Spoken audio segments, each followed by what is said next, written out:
ঘুমাইন জানা কারেন্টের জ্বালা। একটি বিশেষ ঘোষণা জনসাধারণের জন্য জানানো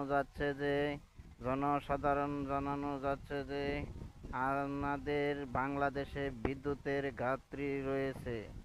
সেই বিদ্যুৎ ঘাটতি হলো প্রচুর পরিমাণ মোবাইল চার্জ দেওয়া হয়, সেই কারণে মোবাইলের লোডশেডিং।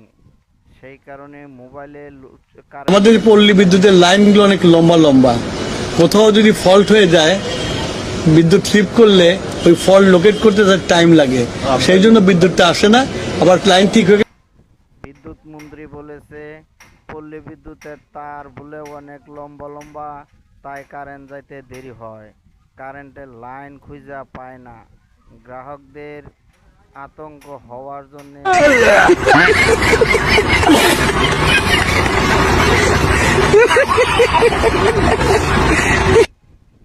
এইভাবে চলতে থাকলে ইনশাআল্লাহ সামনের নির্বাচনে বিনা হিসাবে বিএনপি বিনা প্রতিদ্বন্দ্বিতায় ফাঁস করে ফেলাইবি।